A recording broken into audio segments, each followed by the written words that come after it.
Guys, what's happening? Happy, what is today? Tuesday? What's happening, guys? Got a few people jumping in here still. I'm going to go ahead and let them in. Admit all. Okay, cool. All right, today, guys, we're going to get into, what did I headline this thing?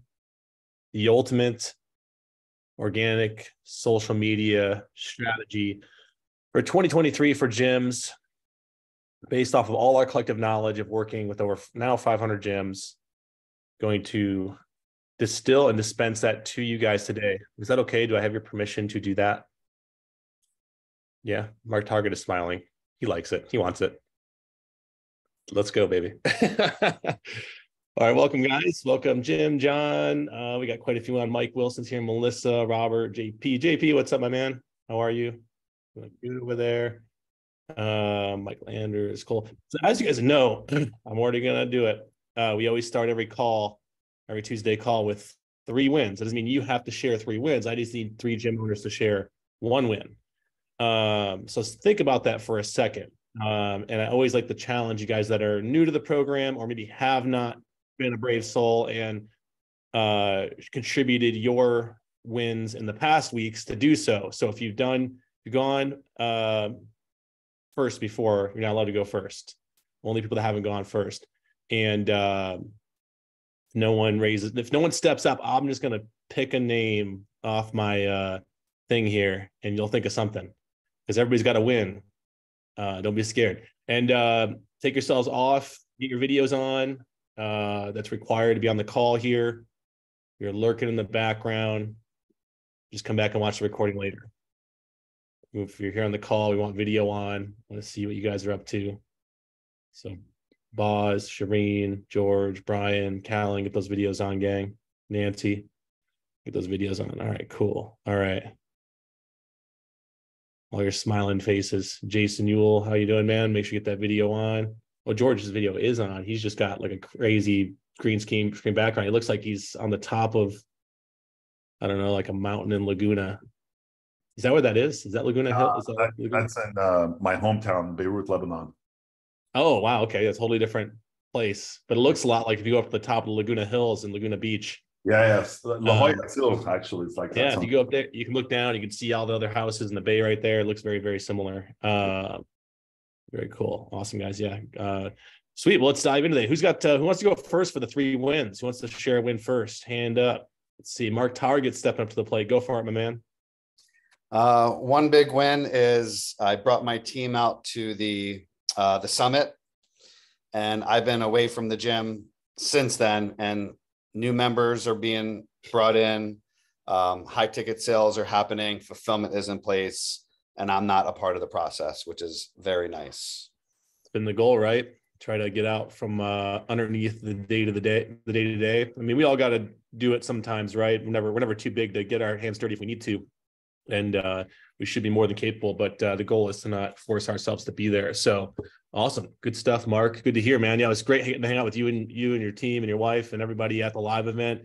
That event, I'm still cruising from that event mentally. I usually come back from those pretty spent. I love doing them. It's kind of like, our gyms, right? We love our gyms. We love what we do every day. We don't dislike it in any way, shape, or form, but coach enough classes, you're going to be a little bit worn down from it, even if you love it. And it's normally how I feel. But this event, man, like I think so many things, you guys that were there know about it because you guys were there. Like that event, so many things went well. And we're excited to do that same event again next year for you guys that are going to be there.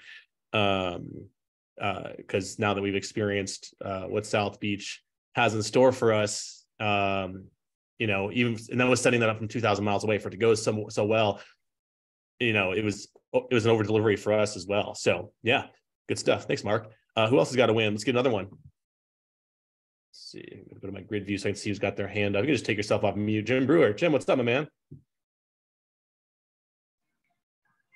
All right. Hi, Will and team. Apologize about the background noise. We have class going on, but I have with me my business partner, Jackie, Hey, and our Jackie. general manager, Seth.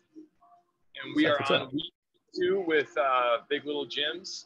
we just wrapped up all the workflows. So we have those edited to the language we use at the gym, checking all that stuff. So we're hopefully have that whole section done today or tomorrow.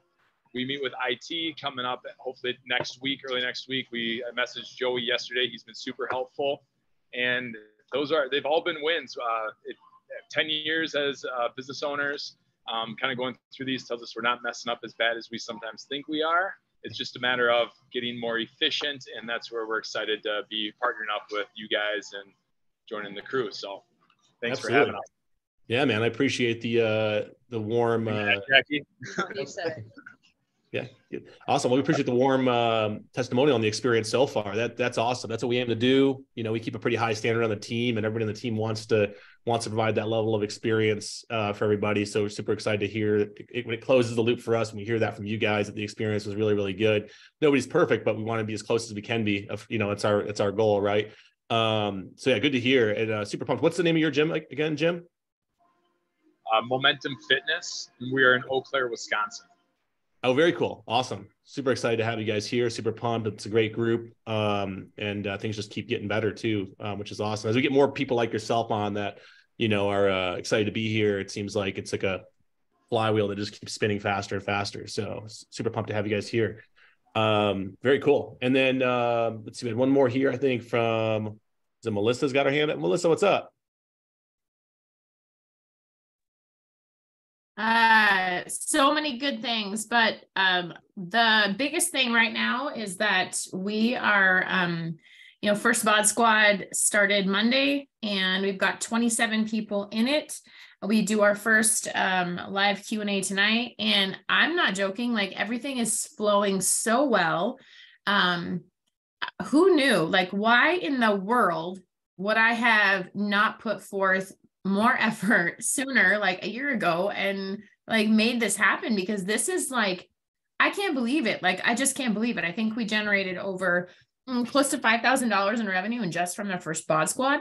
And then, which is incredible, we've had 3 people so far that decided to join the Bod Squad, decide, hey, actually, I think I want to join the gym too. So they're just, they're just in the gym now, they're doing on-ramp and they're in the Bod Squad. It's insane to me. So really glad that we're moving the gym so we can have more space for, these potential people that will transition on. But I just I'm so grateful. Will, like, I am so excited. Like, this is a game changer right here. So if you're brand new and you're just getting started, don't wait on the nutrition stuff. Don't pull a Mel and wait. Just, get started, delegate it, and follow through. Because wow, what an incredible experience. So yeah, it's going awesome. well. It's great to hear. And, like you gave yourself a hard time there for a minute, Mel, but I think we all do it. We've all got things in our business that we just, we figured that thing out later. We have an experience later, like, why wasn't I doing this all along? And definitely gets you a little bit, because how much did I leave on the table? Right. Like, that's 100%. It's like, I don't know. I've done it where I looked at Apple stock at like a few years ago and being like, oh, it's kind of high right now. I'm not going to buy. I'm going to wait. Damn it. I wish I would have bought that Apple stock. I wish I would have put it all in there. It's kind of one of those feelings where it's like, oh, I should have went all out on it. But no, that's awesome. It's amazing. Great to hear. I'm sure Erin's loving that. I know she's here on the call and she's super pumped. Yeah, you guys who haven't done that yet, go for it. Mel's a prime example. She's been repeatedly on these calls sharing wins over the last, like, was it a year now, Mel? Has it been about a year or so? Yeah. I mean, first it was getting things up and going from the growth standpoint and getting that flywheel spinning. And now she's focused on the resell and upsell side of things, which, to your defense, that's the right order to go in. So like, I wouldn't give yourself too much FOMO. I think it's key before you worry about, I think it's key to get client acquisition dialed in before you worry about selling too many more things to them. But once you have client acquisition dialed in, it's important because people get really stuck on that. They'll get client acquisition going, they'll get stuck there, and because it feels good. It's a dopamine hit to just be selling new people all the time. And you got to keep that going, obviously. But the goal is to try to, focus on, okay, how can I sell the customers more things that they want that are, of course, of value. We don't want to sell them anything that they don't need, but atomic in the way that Erin does it. And, whatever the next level is on the ascension ladder for someone in a fitness experience, it would make sense for us to offer it to them. It's just, otherwise they're going to go somewhere for it. Why not us? Right. So Totally. you say 5K in revenue you generated from it? Yeah, just from the bod squad. And that to me is like, that's like I've just shaken my head. I'm like, wow, like this is incredible. So the cool thing about the bod squad and just how the interaction is with the clients is we're not just like solving the problem immediately for them. We're working on like those baby steps and those habits. And by the end of this, we're going to have probably many of them going, hey, I don't want this to stop. I want you to keep working with me because they see the value in it. The people that are not the members, all morning, they have been like messaging me back with, like, hey, good workout, Mel, but I'm worried about my form. Like, so I have an opportunity to coach them, not on nutrition, but on what the home workouts are that they've been given. And then they see that value from a coaching perspective. If they want more, they're going to become members of Three Peaks. So it's just getting us out there at such a higher level. We're in a place where I've never been in 10 years. I've never been in this place where I literally am speechless, not just about what the gym's doing growth wise, but like when you have this kind of growth and you get a second, and I don't know if anybody else struggles with this, but I struggle with sitting and resting and having joy and celebrating what we've done.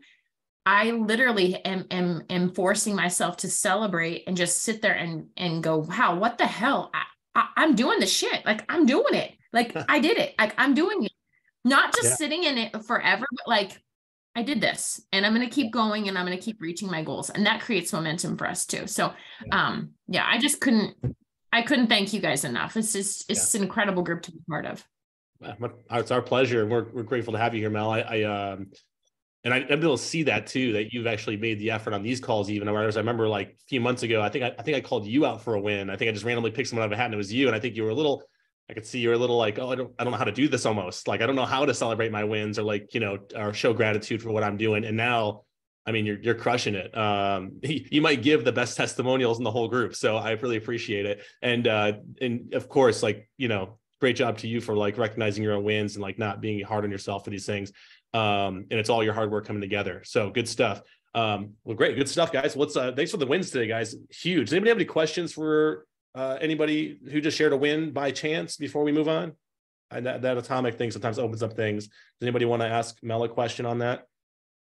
No? Okay. Well, if you guys do need. Yeah, sure. I have a quick question. Oh yeah. Go ahead, Jen.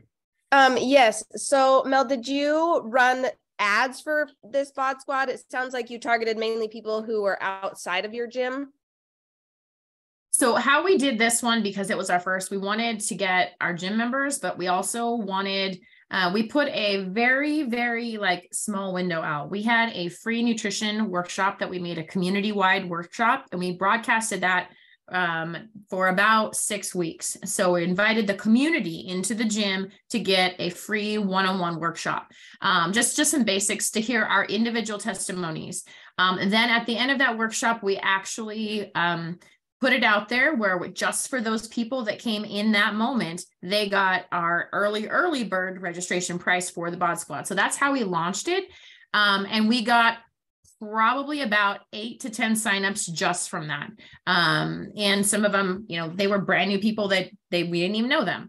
And so that's kind of how we initially did it. Then once that happened, we actually like threw it in our member group and said, hey guys, we're going to give you this price, but it only ends ends today.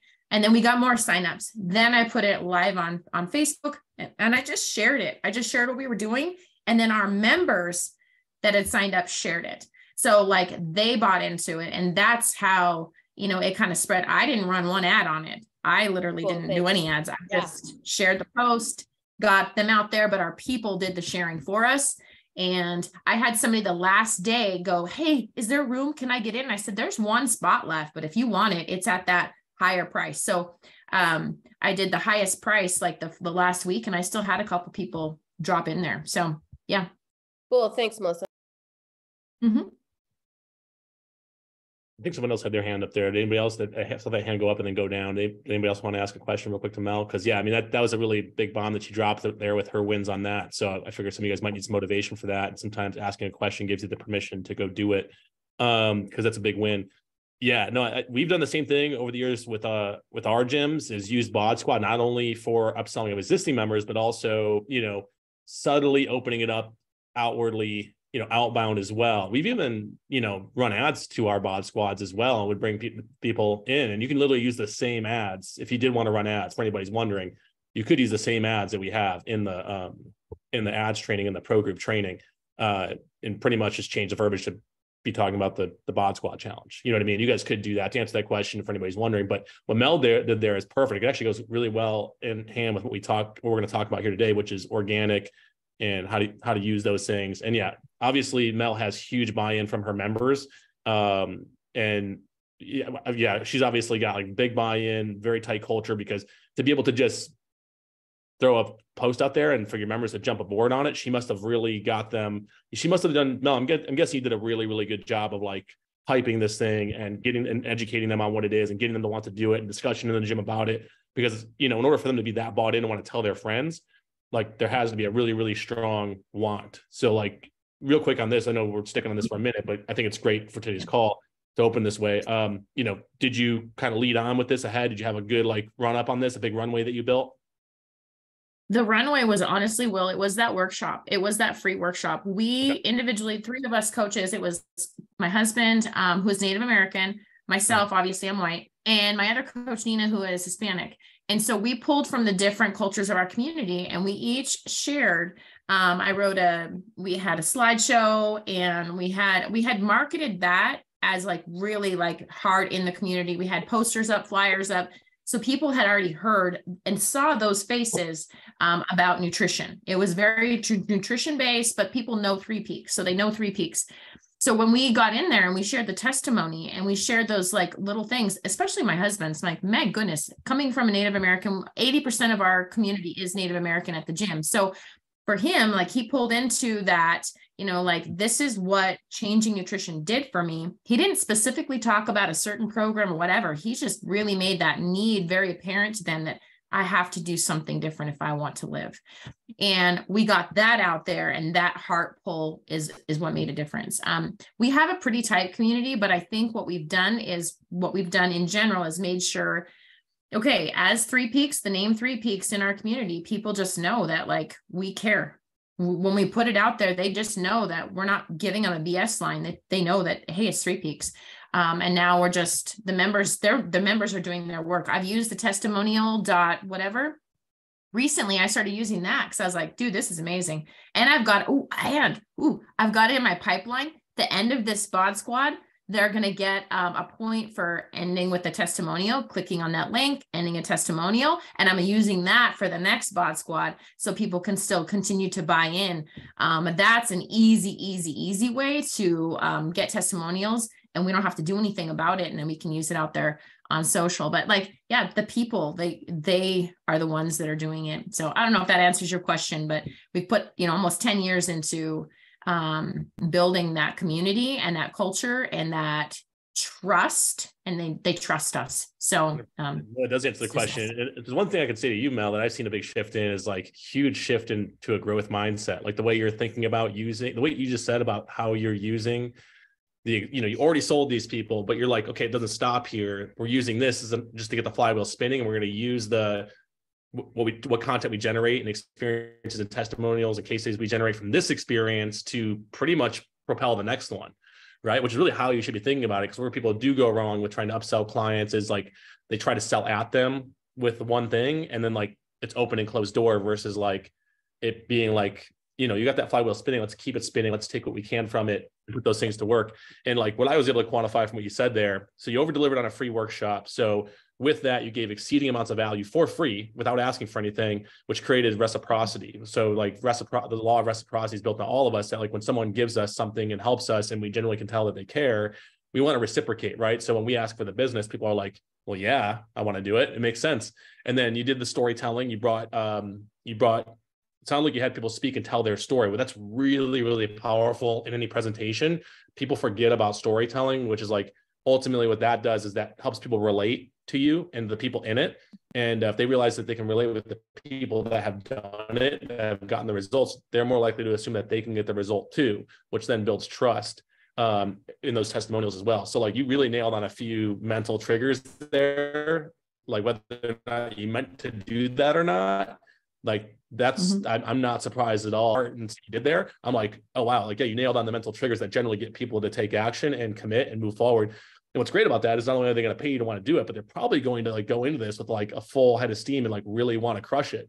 And then you're going to get even more testimonial, even more word of mouth. And I would just try to get them to spread that while they're actively in it. So, you know, it's a huge compound effect, I think, which is huge. So Mel, thanks for opening up and sharing more about that. That wasn't necessarily the focus of today's call, but you dropped that bomb on us with that big win and your energy. And I was like, oh, we need to talk about this for a minute because more people in our program need to leverage that once they get the client acquisition machine going.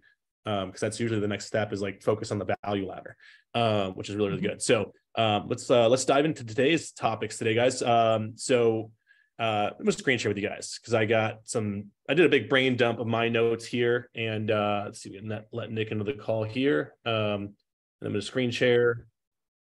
Where did it go? Screen share, there it is. Okay. Will not know how to use the screen share button after like 1,000 Zoom calls. That's the quality of content you can expect when you get on a call with Will. Hey, dear, really quick. Yeah. Our internet's a little choppy right now. I'm not sure why, but I would maybe make somebody else the host. That way, if it freezes or something, everybody doesn't get booted. I think it automatically does for a short period of time until we get back up. But yeah, if that happens, I think JP can take over. I think we have a couple people here that are already assigned as alternate hosts. So awesome. If that happens, if we do drop, it seems like every morning at about 9:55 my time, 10 o'clock our time, it seems like they want to work on our internet. So if you guys happen to drop us, just hang tight. We'll jump right back on. So yeah, anywho. All right, guys. So today we're going to talk about, essentially this will be what I like to call like, the start. I don't think we'll get this all out in one video, but I want to start the conversation on what we would consider like the ultimate guide on, for 2023, because things have changed, as we talk about marketing and how we do content and how we relate with our prospects out there in the internet world, which is the primary way gyms are driving traffic. I mean, word of mouth, of course, is awesome. The quality of traffic you get from word of mouth is awesome. But organic done well on the internet is actually just word of mouth at scale. I actually stole that from Gary Vee. If anybody follows Gary Vee, like that's something he said over the years is like, people think the internet's different. And I hear gym owners all the time say, we have great word of mouth, but meanwhile, they've got like 50 clients. And I'm like, okay, how good is your word of mouth if your business is not growing? If you can't outpace your churn, then you're not, it can't be that great, right? It's all relative, you know what I mean?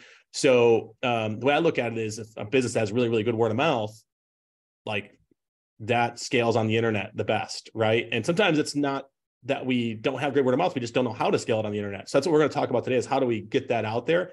And it does line up with the things that like we were just talking to Mel about, like, building the reciprocity, building the trust, building, giving value and getting people to take action, right? All these things, right? So, I wanted to update school today. I wanted to update you guys on school today. We'll go into that on the next week's call. So let's dive into what's changed in 2023 for social media here. So it's important, I think, to start with what's changed and what's different, because what's worked 5 years ago will not work now. And a good way to kind of break this down for you guys is to talk about, what we call the stages of diffusion. In the technology world, they call it stages of diffusion. So it's not like every technology ever known to man, how it like pretty much evolves, right? And you could call group fitness a technology, right? So group fitness was like really not a thing. And for youngins on the call, pre-2010, like the only group fitness that really was mainstream was like Zumba. That was like it. Like prior to that, like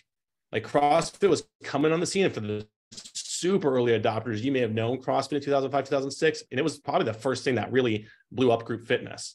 And a lot of gyms here are CrossFit, as you know, and it really led the charge. And then, as that technology diffused, it became more mainstream and more players got into this space. So like for me, my story with it, just to kind of give you guys some background why we're going to talk about this. And like, so you guys know that I know what I'm talking about here.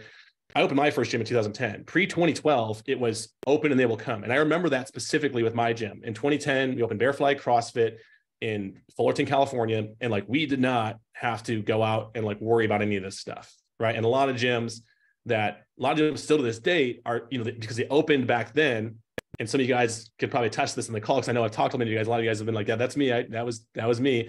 Waited 10 years to start trying to market my business.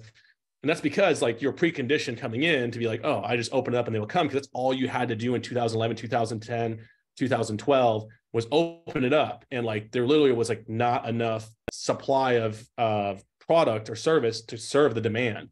Mainly it was because of like a millennial generation that wanted to do something different with their fitness coming of age. And also maybe fitness enthusiasts that were really into these new things coming about, new fitness technologies coming about. 2012 to 2016 right here, the market got hot, right? So more companies started to peddle the new tech, right? So F45, Orange Theory, and like probably 100 other, fitness startups got into the space.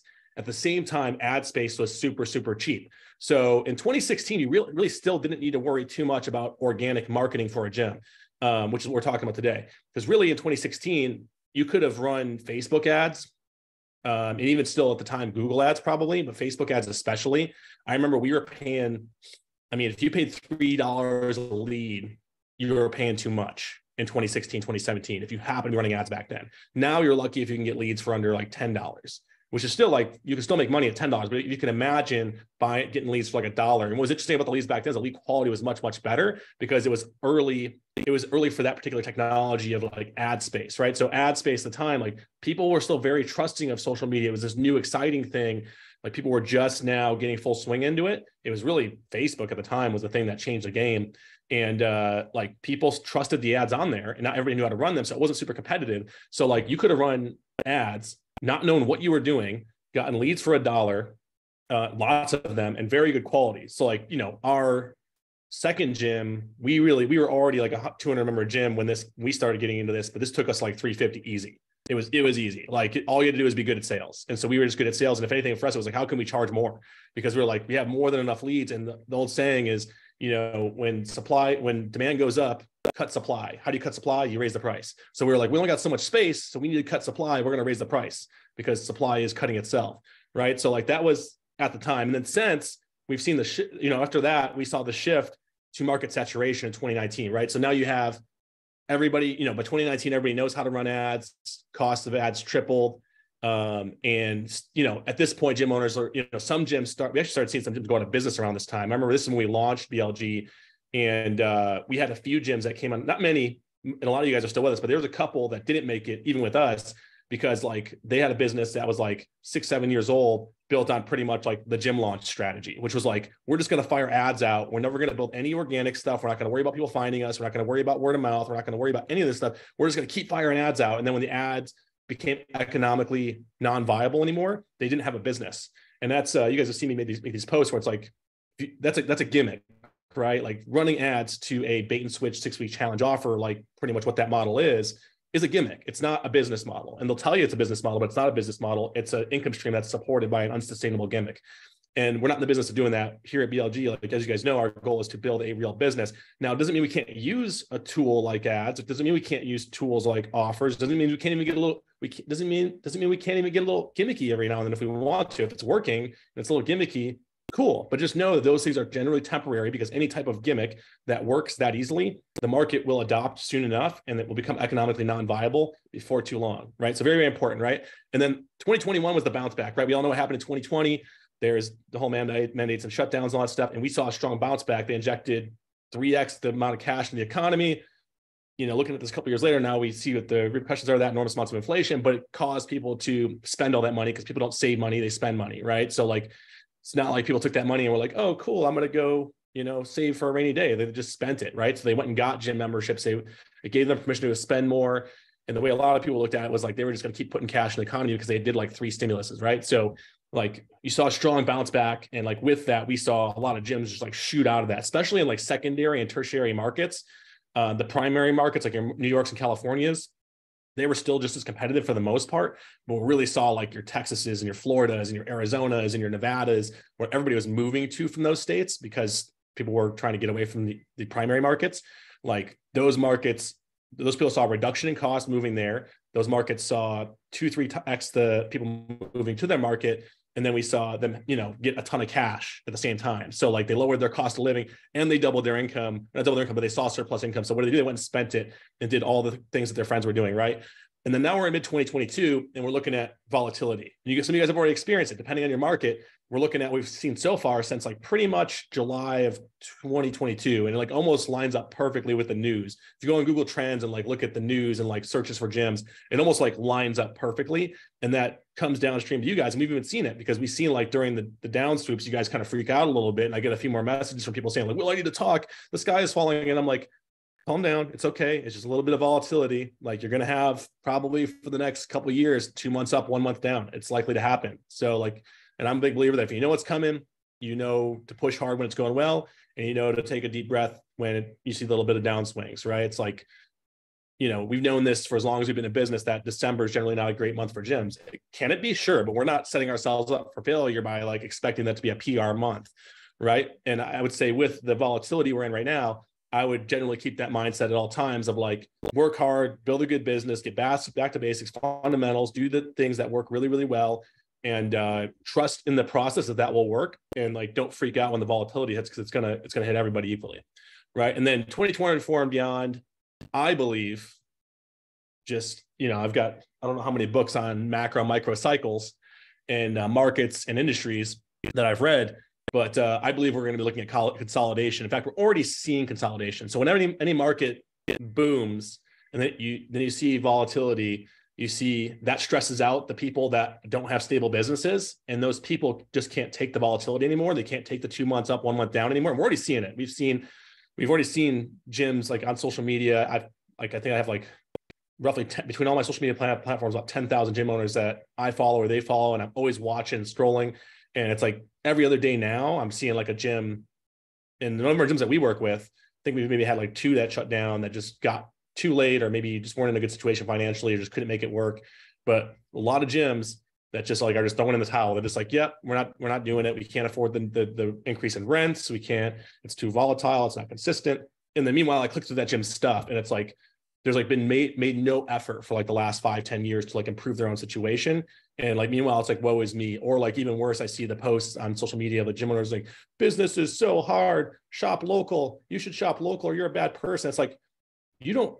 Just because you signed a lease and opened a gym doesn't mean you deserve anything. No one, just because you're a local business and you're a small business does not mean you deserve anything, right? It's not hard to do that. You didn't pay a great cost by signing a lease on a building, okay? Like you guys got to put in the work. Otherwise, like you can't be mad about the results you don't get for the results the results you don't get for the work you did not put in, all right? And that's what we're going to talk about today is, you know, on the organic side of things, this is like the long game, right? Like, because the ads are tools, paid marketing and traffic is a tool, but like, you know, and we're going to get into it here in a second, but, you know, just from the high level, we've crossed the chasm, right? So this little picture down here on my screen, which if you listen to an audio version of this, I might publish an audio version of this, you know, like you essentially have like 5 stages of market diffusion. Like every product does this of all time.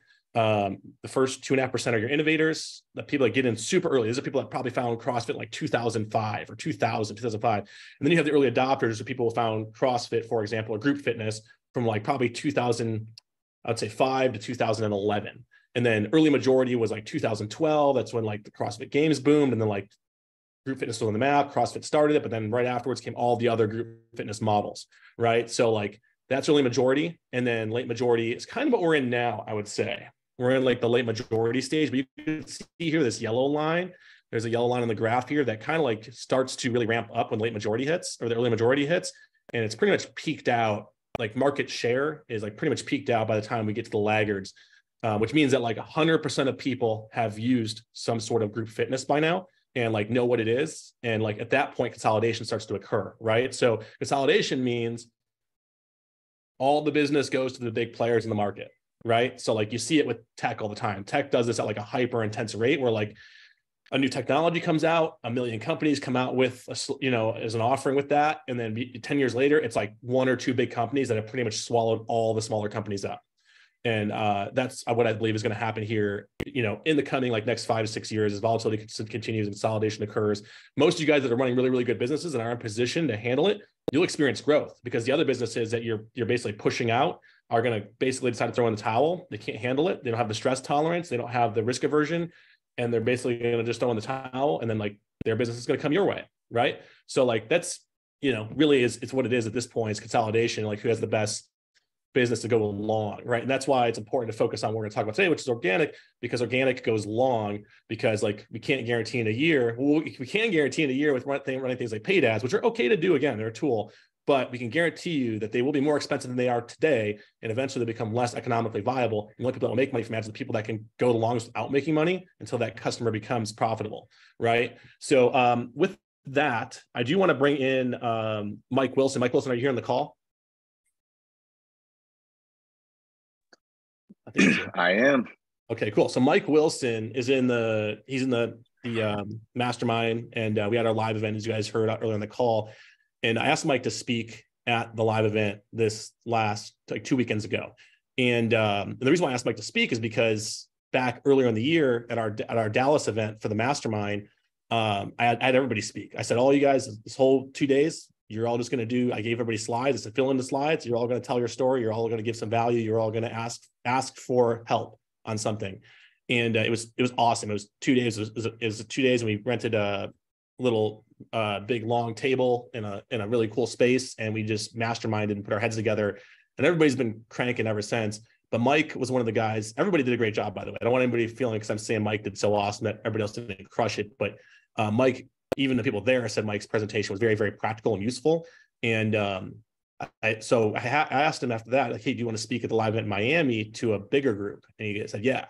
And when you give people that opportunity, sometimes they rise, sometimes they fall flat. Mike definitely rose and gave an awesome presentation. So I wanted to bring him on and him share a little bit, because, and I'll let him paint the picture of why you should listen to him.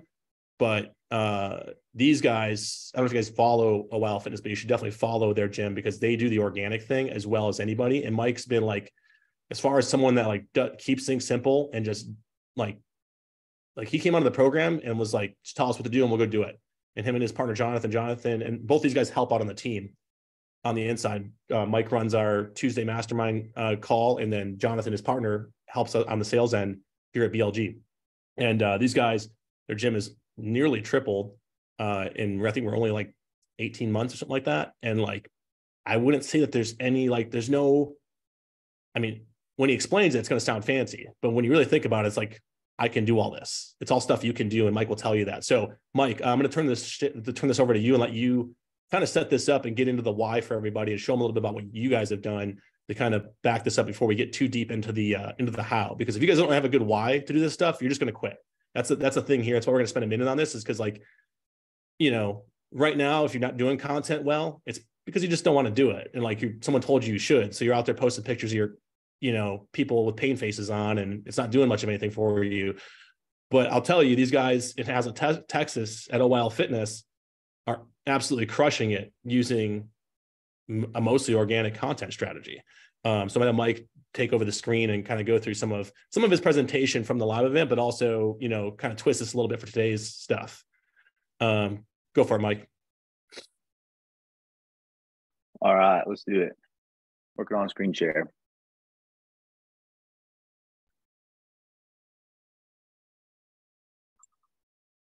Got to dodge all the people, everybody's cameras. All right.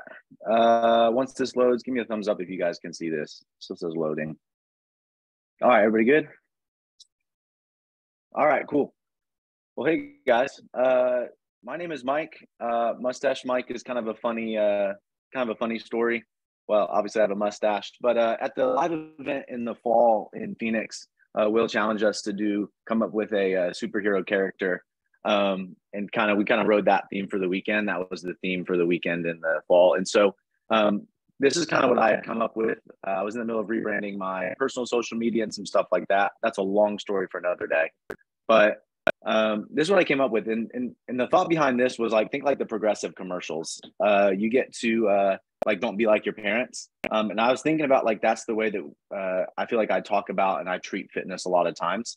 Bringing that to our members is don't fall into the fad diets that are, that my parents were into in the 90s of the, the low fat pretzels. And then all of a sudden now they're healthy, or the old way of doing fitness. So that's kind of what I came up with. And so I kind of just started branding it everywhere. So that's where that comes from. But hey, I'm Mike, CrossFit OIO. We're located in Hazlet, Texas. This is my wife and my kids.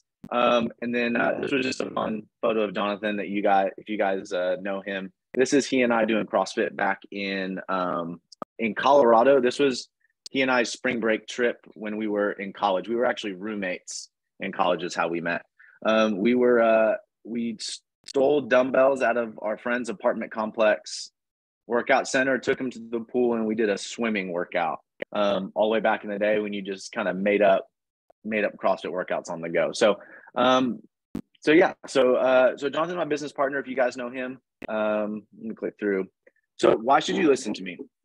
Like Will said, when we joined BLG, we had been trying really hard for years and years, and we just felt like we were just missing some piece of it. And so we had kind of given up trying on our own, and we had just flipped it into like, it's time to just stop and ask for directions. That's obviously a benefit of the entrepreneur sometimes, is that we can do things a lot on our own, but it's also the downside, and we were suffering the downsides of that. So we jumped in BLG about a year and a half ago in December. Those are our revenue numbers, jumped since then. So in a year and a half or 16 months, 14 up to, we just rounded out April. That's actually not even an updated number. I think it was like 38.5 when we rounded out April a couple of days ago. In the last 12 months, and this is what we'll talk about today, is social media. I've doubled our social media following. That's just Instagram, but across all platforms, I started it. We basically were just going through the motions of social media. And so we actually started to take it seriously and start talking about ourselves as a brand. We'll get into that a little bit.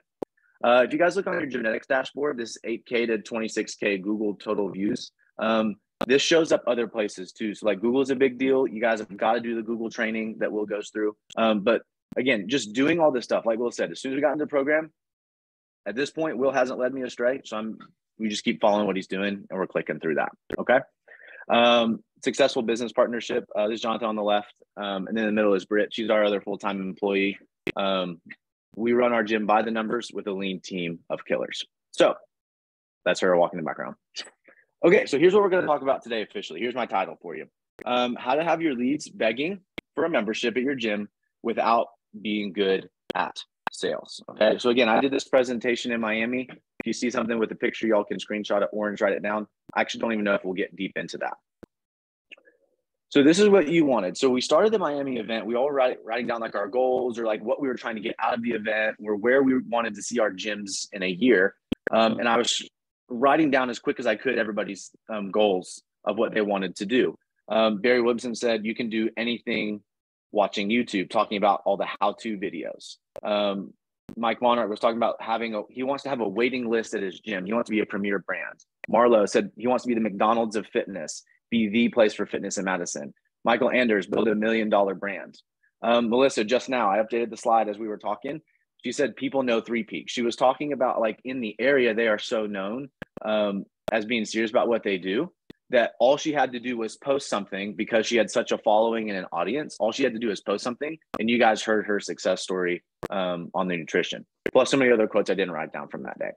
But if this is what you're trying to build, if you're trying to build a premier brand, if you're trying to be the McDonald's of fitness, like we can't just open the doors and they will show up anymore, like Will was talking about. All right, here's the fun part. Let's have some fun. Are girls not texting you back? Are guys leaving you on red? Are you struggling to get leads to respond after they fill out the get started form, right? Somebody clicks an orange button on my website that says get started at CrossFit OIL, gives me their number, then they're surprised when I call them. Happen to anybody? Are they still ghosting you even after responding yes to the 24-hour confirmation and the 1-hour confirmation of their appointment? Anybody else have that? Or they do show up and it takes 45 minutes to close them, or maybe to not even close the sale.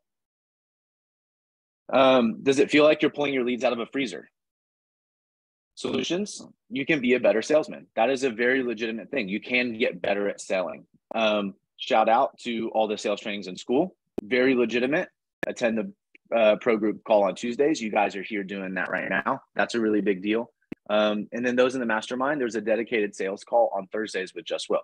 We can legit get better at sales. But what if you don't got that Big Willie style? What if you don't have that sales background?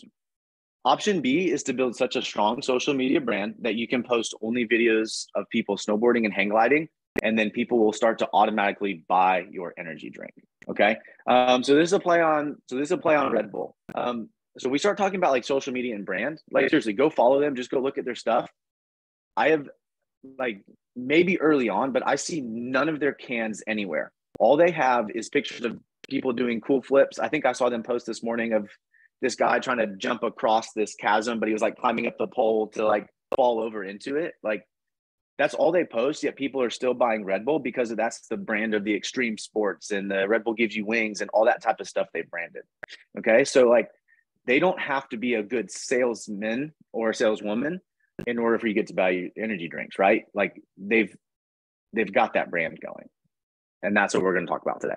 So anytime we start talking social media, or I have the one-on-ones with people, or after this, I'm going to get some messages. And this is the type of stuff that I hear. Organic social media, waste of time. What's the ROI on that? You pay somebody, you pay a photographer. How much money do you get back? Have you ever had a gym member join only from Instagram? I've never bought anything off Instagram before. Why would my gym members buy something? TikTok, it's just for dancing teenage girls. I hate to break it to you, but if your TikTok is full of dancing teenage girls, well, the algorithm of TikTok follows what you want to see. So that means, well, you caused your own algorithm of dancing girls on TikTok. TikTok will show you what it wants, or will show you what you want to see. And that's something very powerful, whether it's TikTok or the next version of that. But it's interest based. It's not just who has the most following. It's based on the interest in the content you're posting about. I also hear I'm not creative enough, or I don't have money to hire a professional. I hear this one, and I'm flattered when you guys say this, but I've heard people say, just go follow Mustache Mike or go follow CrossFit OIL and just do that. I hired somebody. I told my niece, just go follow them and do what they're doing. Yeah, maybe that's a tiny start, but like that really doesn't solve the underlying problem of brand. Or maybe you're just happy with your mediocre conversion rates. You enjoy wasting your time, and you don't like it when people are begging you to take their money. So here's what really changed my thinking. This is what really changed. This is about a year, maybe a year and 2 months ago. Blake Bunch, he's the husband of one of our members. She's a really good member at our gym. I know he did photography for like tactical gear, like guns and camo jackets and night goggles and really a bunch of really cool stuff like that. So I was having him, he came and did a set of pictures at the gym for us of our members. They turned out really well. So he and I were talking on the phone afterwards about like pricing to keep him on ongoing, how that works. And what he told me is that we need to build a premier brand. He said people in Hazlet, Texas should be asking their friends or their neighbors or their family. They should be saying, you mean you don't go to CrossFit OIL? You don't go to OIL Fitness? Like, why would you go to that second tier brand, fill in the blank around the corner? Okay. And that was the moment that it just stopped me. I remember it was late at night. I was walking around my living room, and that was the moment that just kind of stopped me of like, if I want this to last a long, long time, I have to build something underneath the paid marketing, underneath the flyers that we're handing out, underneath the cold calling, underneath the website leads. But I have to build some engine, something underneath all of that. And that's a premier brand. So ever since that day, I committed to not posting anything anywhere on the internet. I even went through and deleted a bunch of stuff, but not posting anything on the internet from the gym's profile, Facebook, Instagram, TikTok, Google, all that wasn't from him. And then eventually his wife she's actually the one that does media for us now from there. This is a fun story. We changed churches last summer. Long story short, this is the wife of the youth pastor. But they recognized me from social media when I was at church last summer and just kind of chatting them up. The youth pastor, he does CrossFit at a different gym down the road from us, but so we talk CrossFit every Sunday. He's into it. Well, anyways, his wife, she's pregnant at the time. She had her baby maybe 2 months ago, but my wife started I guess like a specialty course within our gym. She's been doing one-on-one for pregnancy, postpartum, women, just women's health, pelvic floor stuff. She literally just posted in a Facebook group that Kim happened to be in. Kim then hits her up on the website, on Christine's website, my wife's website. Then they set up a call for the next day. They're going to talk about her doing one-on-ones and all this type of stuff. Well, we wake up the next morning and she has just gone through and liked a bunch of stuff on my wife's business profile. And my point here is that, like, how many times do you guys go look at a product, whether it's an ad that pops up or whether it's you're driving down the road and you see this, or a friend tells you about something? How many times do you guys go like creep on it or creep on a person and you go look through their last, 10, 15, 20 different posts or whatever, but you don't like it, right? It happens all the time. And most likely you're not liking it, showing that you're, perusing Instagram at midnight. But think how many people are doing it in that mindset. So here we are 8 months later, after they just knew us from that. She comes in, she does a free class. This was an example. I had I'd say at the time I made this presentation, this had just happened the night before. But this lady had said to Jonathan in an intro, she said, I've been following you guys for a while. She had liked a post that he put out the day before about Jonathan being sober for 12 years. And she literally came in the next day for an intro. She signed up and she was in my class yesterday. She wasn't today, but she was in my class yesterday. Like, she's a paying member now because we're just continuously posting. Another example of the same, not as timely and as relevant, but at the time I was making this presentation, this literally happened overnight while we were in Miami. This girl followed us on Instagram, then followed me, then followed Jonathan, booked an appointment, and then Jonathan got back and sold her the day we got back from Miami. Like, this stuff can happen. These are real life examples. So it's time for a mindset change. You get to do social media. And just like you guys may not like social media, I'm not in love with sales. I know that's a little different than maybe some other gym owners along the way, but like, I'm on the side that I don't enjoy putting my face out there. Like, speaking to you guys, I mean, I like helping you guys in this scenario right here. So this is fun for me, but like putting myself out to strangers and cold calling or door to door, like that's not my favorite thing. But something that's really changed for me is my mindset over the last 16 months with BLG. And I've grown to embrace that now more confident after having gained some of the tools, going through these trainings. I've probably missed less than 10 Tuesday calls since the day we joined and all that type of stuff. And so like, that's what I want to do for you guys today is like, I want to give you guys some confidence on the social media, give you guys that kick in the pants to like get going and believe that like brand actually does matter to set yourself up for a long-term success. My favorite slide. Was already smiling. So this was early on. This was like one of the first, this was in my first month at BLG. We were talking about sales and Will was talking about like, it was either social media or just marketing in general. And he said like, you shouldn't always be asking for the sale. Like if you're posting on social media, like every post isn't supposed to be, come join my gym today, pay me $200 right now. And this is what Will said. This is the first thing that BLG really, really taught me. Good, I got one laugh. He said, don't have sex on the first date. And the thought here is that we're trying to, I have people walking through my lobby just staring at me. The idea here is that we want to build up to the point of the sale. The number one goal of your social media should be to move somebody to the next stage of the funnel, right? You're not on a date going straight for the thing, right? We're not getting married right away. We're not having sex on the first date, right? We're not building into that. We're actually slowly building this up. And actually, if we go all the way back to social media, like I like to call it that social media is your resume. It's actually not even your first date yet. You're still trying to get those digits, right? Like you're still interviewing, like you haven't even been on a date with this person. Like, why are we already asking for sales in our captions of social media posts? Join here, join now, a link to sign. There's a day that I used to, years ago, way before BLG, but there was a day that we had a link to purchase our CrossFit Unlimited membership on our website, right? Like I was asking something before I got to know the person and before they knew me as the brand. If y'all can see this, these are funny if you want to read through them. So this is kind of what I want to leave you guys with here is social media. Your social media is your resume. Think how many people see your social media before they actually see your gym. I know most of you probably have a pretty good community. I know it's fun when you get in, but if you were to be an honest judge or critique of your social media, you have your BLG website, then you look at your social media and all of a sudden you just get completely let down.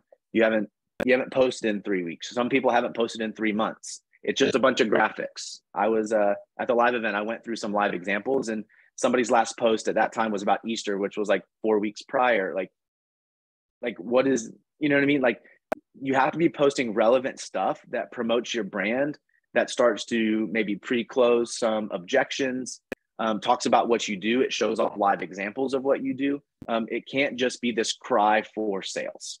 So think of your social media like a resume. Somebody hands you a resume of your hiring, play on the Tinder account, right? Like people are making instant decisions as they're just scrolling through Facebook, Instagram, TikTok, Google, all these types of places. Your BLG website, right? Your fully optimized Google My Business profile, because I know you guys have all did that during your onboarding and you followed the trainings in school. I know you guys have all done that. The gym next door, she told you not to worry about. And then here's your social media. And so that's what I want you to think of this is like, as we paint this picture of social media matters, I want you to get it out of your head that like, that's just for the kids or you can't make money off of it. Like your social media, I believe at this point matters as much as your website does. So the same way that we optimize the website for SEO and Will and the team has built out these, you know, just a very simple page that loads quickly and does well on Google and Google likes it and has all the keywords. Like you should be thinking similar to on your social media and see if you can match that all the way across the board. Okay. Kind of a silly analogy to keep it going, but if you can think about your resume, like think about like your summary, your education, experience, expertise, education twice, that's probably not there. References, think like Google reviews, people reviews, like social proof, posting about the person that, just get them to say to the camera, hey, I'm down 20 pounds in the last 6 months, like showing that stuff on your social media. Okay. Well, I believe that was where we were trying to end. Trying to end it there, but that's what I'll leave you guys with is I want you guys to think about your social media. Think of it like your resume. Somebody's been to your website. They're going to go follow you around. They're going to go learn more about you, whether they've officially signed up to come in for an intro, or not. Like they're always going to be seeing stuff of you. And social media, organic, is a free way at scale to get in front of people's eyeballs, again, without having to pay for ads, without having to be good at sales, without having to do any of this stuff. Your resume, you're constantly handing it out.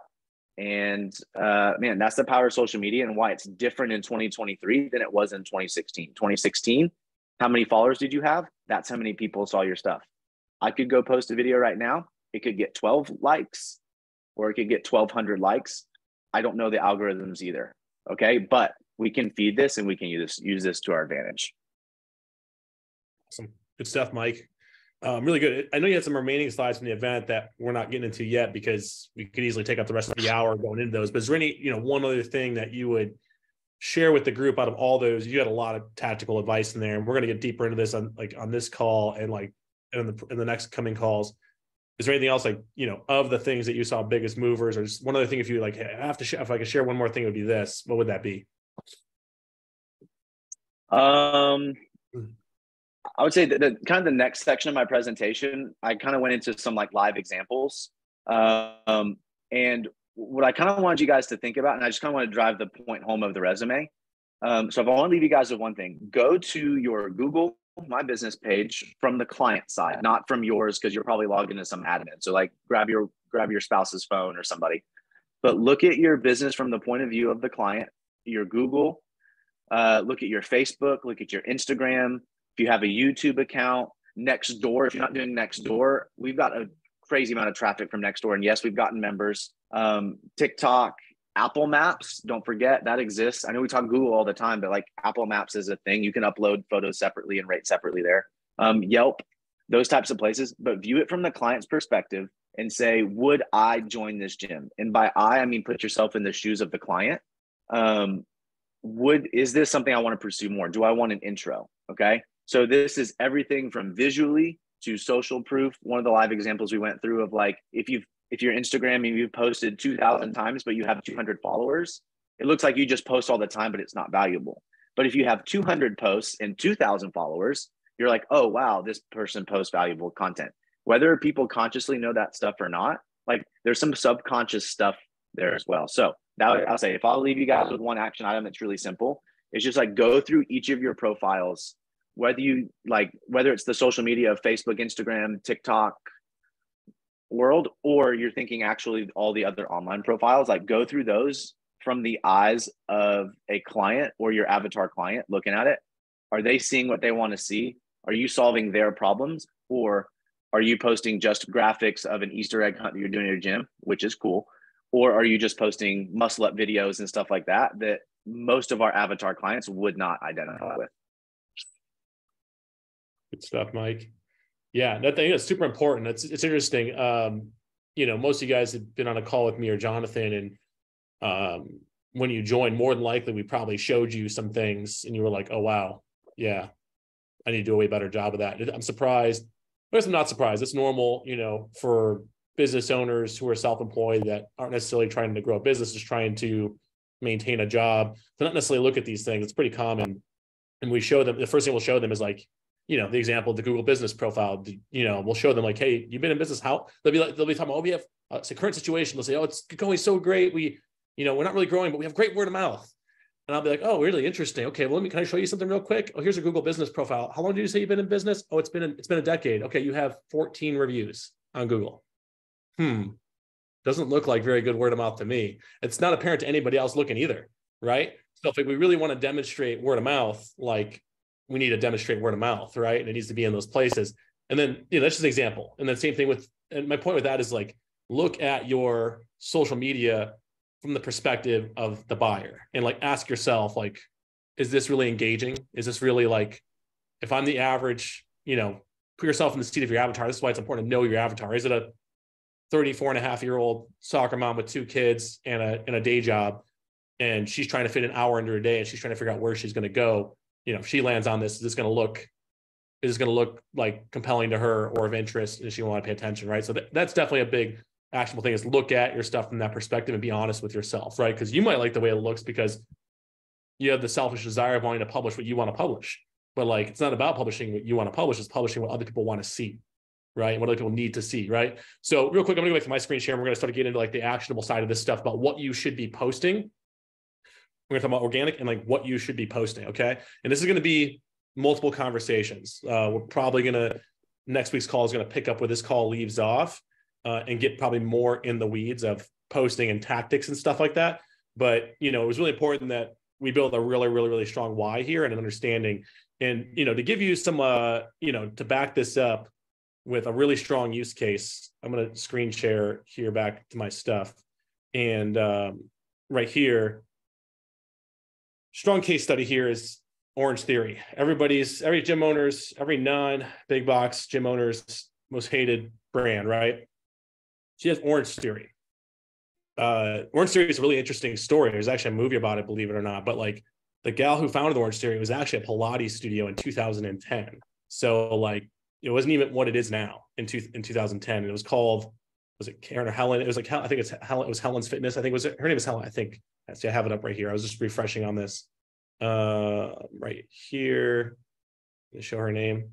Not super important, but either way, that's what it was back then. And it's not even the same thing anymore. By 2012, they had launched their franchise, and this business like is a tech company, and it is a gym, and they're tech because like they say themselves that like we leverage tech on every part of our business, not just in how we fulfill on people using the Orange Theory method, but also like their business grows almost exclusively through digital, through the internet. And everybody's like, oh, how good is Orange Theory? We're better than Orange Theory. Like, oh, really? Are you? Okay, well, let's look at the numbers, because I'm a numbers guy. The numbers don't lie. So like we got 1,500 locations, 1,500 plus locations. Their brand value as of 2018, pre-pandemic, which the pandemic boosted valuations of most companies almost 2x because everybody's profitability went way up afterwards. They had a $1 billion brand value in 2018. It's probably $2 billion now. Just think about how much your house has gone up in value since 2018. It's at least double. Businesses did the same thing. They have 1,500 locations. They're averaging $1 million per location, average location value. The average location has 400 plus members per location, and their average client lifetime value per location is $2,500 plus. That's pretty darn hard to beat. And most of you guys will be like, oh, our average client lifetime value is $2,500. But yeah, you have 150 people. They have 400 plus, and they're doing that. So they're doing 3 times the scale of you and maintaining the same level of value per client. That's very impressive, right? So if we just remove ourselves from being so close to the wall of what it is, and just use this as a case study for what's possible doing what we're talking about here. This is a really, really, really strong one, right? Like you can literally just copy what Orange Theory's done, which is like early on, it really was. We're talking about, they've moved more towards direct response more recently. And I want to talk about the difference between those two things, direct response and brand and nurture. Brand and nurture is what we're talking about here today. Direct response is like, firing ads off at people to just try to get them to buy, right? So like direct response is like, gets people to buy. And I'm not villainizing either one of these things or direct response. I know today we're trying to get you to do more brand nurture stuff because that's what we feel like needs to be done and where the market's heading. So I am villainizing direct response a little bit, but it's still a viable tool that you should use, right? You should run direct response ads every now and then, especially the better you are at this. These things aren't one or the other. These are two halves of the same coin. When you do really, really good brand nurture and you do go to run a sales intensive direct response campaign, it works better. You get a better cost per lead, you get better cost per click because people are already engaging with your stuff. So like a lot of gyms that don't, whose cost per lead goes way out of the window on ads, it's like, meanwhile, they're ignoring doing good organic. So there's that. And then direct response is, the goal of that is to generate an immediate conversion, sales or generate a lead. Whereas brand and nurture aims to build long-term recognition and establish brand identity, credibility, and loyalty. This is what Orange Theory did. And they most Orange Theory locations opened up after most CrossFit gyms locations did in their market. So most people in those areas hardly knew anything about Orange Theory when they opened up, and your gym was probably already there, right? So like it can be done in a short window of time. Right? It's just being consistent about it, which we're going to talk about how to be consistent about it in a minute. And then direct response, which is intended to be seen by those who are fits and likely to take action. So direct response is generally best used if you have a very warmed up audience. If you've been hitting the market really, really hard with brand nurture stuff for a long time, and you're like, okay, I want to go ahead and like turn on the faucet. If you go and run ads after like a year of like really well done brand and nurture, like the leads are going to come flooding in and lead quality will be much, much better. If you're doing the opposite, where you're just running ads all the time and not doing brand and nurture, then you're going to do the opposite. You're going to saturate your market with direct response asks, which gets rather annoying to people, right? So brand and nurture is intended to get the brand in front of as many audiences as possible and find your true believers, your prospects, right? Which like they don't have to be customers to be true believers. I can attest to that myself. BLG is probably one of the best examples of this I've personally ever built, and that like we built a brand with BLG, like people call it BLG, people call it Big Little Gyms. And it's like, we hardly do any ads. We hardly do any direct response. And I'm a direct response guy. I love sales, but like, I love brand and nurture now even more because like I could stop running ads tomorrow and like we're still going to get customers. People are still going to come in because like, once the pain's great enough, they're going to be like, who are they going to think about? They're going to think about the guy that's been talking about it the longest, right? Like that's what they're going to do. Right. So on the organic tip here, we're thinking about the most powerful. It's of course showing up when people are searching for what you're selling first, right? So the Google stuff, Mike rehammered that. I'm going to rehammer that. Go do the Google stuff. Like I repeat that. And yet I still have gym owners that want to jump on a one-on-one call with me. They've been in the program for a year that like literally cannot follow simple instructions on there. If you guys can't do that work, then this might not be the program for you, right? Like we don't need the business. We want your business. We want you to succeed. But like, I'm not here begging you guys to stay if you won't do the work. We're not about that. Okay. Do the work. You guys aren't afraid to do the work when it comes to picking up a barbell. This is a picking up the barbell in your business, okay? Number 2, brand building and nurture. That's the second most powerful, right? Because it plays long, right? So first is we show up on Google where they're searching for us. We do that work. Second is now they've seen us, the internet knows. Everything is pixeled. There's cookies everywhere. So when people click on your website or see your stuff or like, I don't know how they do it, but Facebook knows what you're searching on Google. And like those two companies are in direct competition with each other. And I'm pretty sure Google has no tracking cookies from Facebook on it to know that, to be able to directly tell them. But Facebook has some sneaky technology that is above us all. We know because we literally have a conversation where we're having happy hour drinks with somebody about buying a new mattress. And what do we start seeing 10 minutes later? Mattress ads, right? So Facebook knows, right? And so you need to be doing brand building, these types of posts. And I'm going to get into like what those types of posts are and what they are as nurture, right? Because and Mike, maybe on the next call, we can do this where maybe you can do some research on some of the people that are here on this call or some other people besides the ones that were at the live event of tearing apart their profiles. So just know that you might get called out in the next call. Mike, he's very tasteful in the way that he did it. He was very playful in the way that he did it. Everybody had a good laugh at the way that he broke down everybody's social media stuff. Sorry, I don't know where I was going with that, but yeah, we're gonna break down some of that stuff.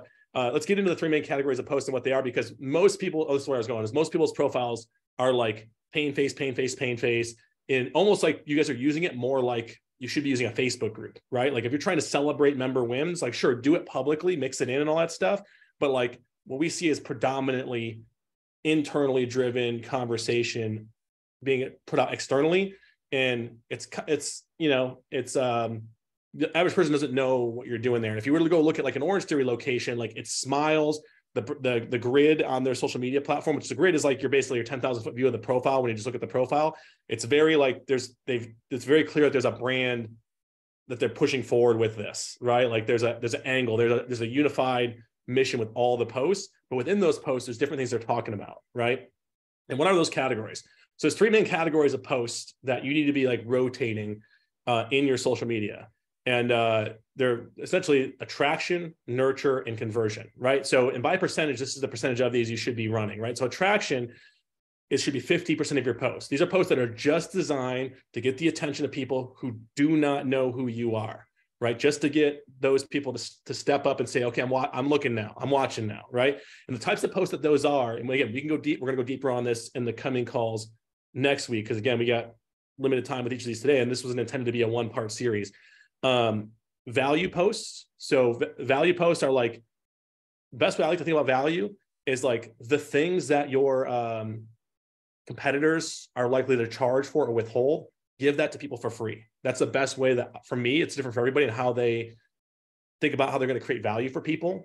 But like, you know, a really good one that we talked about on the mastermind call yesterday, I'll just give this piece, was like, have any of you guys given a checklist, like made a post that is a checklist? It doesn't have to be like a physical download. It could just be like a post that's like, here's what you should look for in a good gym in your area. And it should be like essentially a checklist for like what makes a good coach, right? Was it Mike Wilson, you were on the call yesterday? Is that what it was that we talked about? Like essentially that was what we had brought up. Yeah.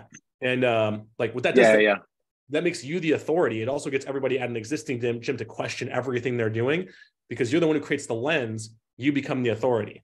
Right. So like that's a good value driver. Like, and don't make it like don't download my thing, like direct response type of ad. Just put it in the ad, right? Like stop trying to turn every ad into a call to action. Stop trying to don't put the button on the ad. Look at my posts, guys. I rarely have a button or a call to action to my stuff. It's because I'm just creating stuff. I want people to read it and get to the bottom and be like, oh, he didn't even ask me to do business with him. He looks like he's just trying to help me. That's value. Right. So I'm just going to like, and then I'm going to do the next one. I'm going to do the next one. I'm going to do that so much. By the time I finally ask for your business, you're going to be like, yep, I'm in. I want it. Like, you know what I mean? Like I've already learned so much for free. What am I going to get if I paid for it? Right? Like that's what it should feel like. This would include things like quick tips and tricks. Like give away the tactics, guys. Give away the little tricks. And when I mean little tricks and tips, it doesn't mean like don't give away your one tip to get more hip drive out of the second pull of your clean. Like nobody knows what that means. I'm just so I don't draw a blank here, just so I can get my ideation going here. Mike Wilson, do you have an idea of like a quick tip that you guys have done recently on yours? I'll keep referring back to you because you're good with this stuff, but what's like a good quick tip type thing that like you've done in your stuff that's worked? Sorry to put you on the spot. Yeah, I am blanking at this exact moment, and I'm pulling up our thing so I can